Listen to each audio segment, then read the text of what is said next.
રાણાવાવના હનુમાનગઢ ગામે અગાઉના માટી ઉપાડવાના મનદુખમાં બે યુવકો પર કાર ચડાવી જાનથી મારી નાખવાનો પ્રયાસ થતાં 6 સામે પોલીસ ફરિયાદ નોંધાતા પોલીસે 5 આરોપીઓને ઝડપી લઈ કાર અને લાકડી વગેરે કબજે કર્યા છે. હનુમાનગઢ ગામના કરાર સીમવાડી વિસ્તારમાં રહેતા દીપક ઉર્ફે જયેશભાઈ ગીગાભાઈ ઓડેદરાને 4 દિવસ પૂર્વે ગંભીર સ્થિતિમાં સારવારમાં ખસેડ્યા બાદ તેણે ફરિયાદ નોંધાવી જણાવ્યું હતું કે 1.5 મહિના પહેલા તેના ફઈના દીકરાએ ગંડિયાવાડા નેશ તરફ જતા રસ્તે આવેલા ચેકડેમ પાસેની સરકારી પડતર જમીનમાંથી માટી ઉપાડવાની પરમિટ મેળવી હતી.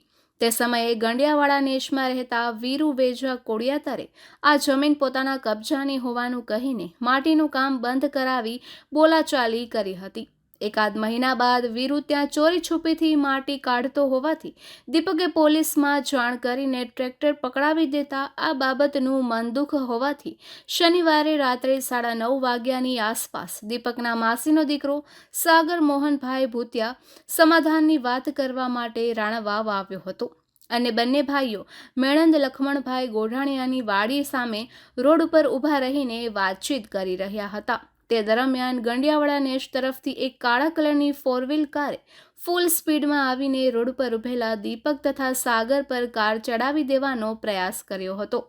દીપકે સમય સૂચકતા વાપરી સાગરને ધક્કો મારી દૂર ફેંકી દીધો હતો, પરંતુ કાર ચાલકે દીપક સામે કાર અથડાવતા દીપક ફંગોળાઈ ગયો હતો. કાર ઊભી રાખીને તેમાંથી લાકડીઓ સાથે નીચે ઉતરેલા શખ્સોએ દીપક અને સાગર પર તૂટી પડીને આડેધડ માર મારવાનું શરૂ કર્યું હતું. હુમલાખોરોએ તમે માટી ઉપાડવાનું કામ બંધ કરી દેજો, નહીંતર જાનથી મારી નાખીશું તેવી ધમકીઓ આપી ગાળો કાઢી હતી.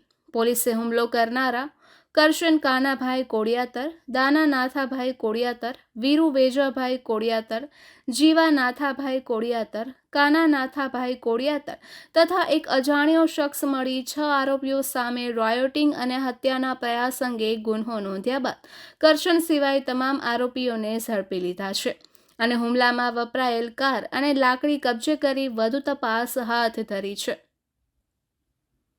નિપુલ પોપટ, પોરબંદર ટાઈમ્સ.